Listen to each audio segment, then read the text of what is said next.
Shido.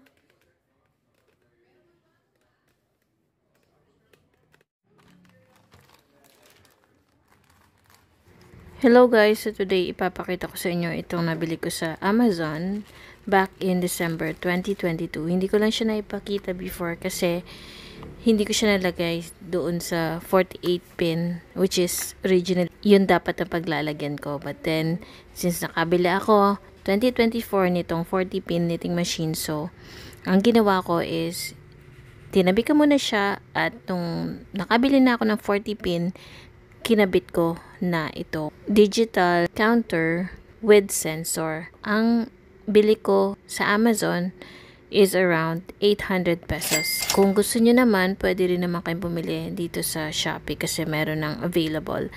Ang maganda lang dito sa nabili ko is quality siya talaga. May kasama ng battery. At the same time, ikakabit ko na lang siya and magagamit ko na siya agad-agad.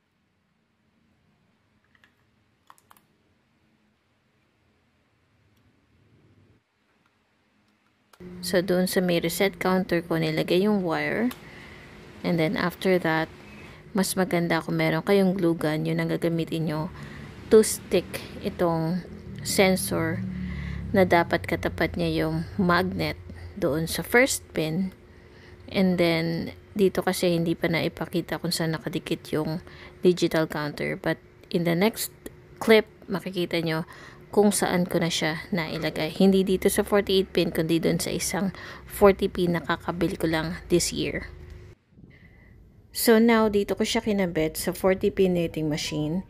Yung sensor niya is nakatapat dito sa may gitna. And sa tuwing tumatapat siya doon sa first pin, doon siya nagka-count. And ito yung digital counter kinabit ko using the glue gun. Medyo matibay naman.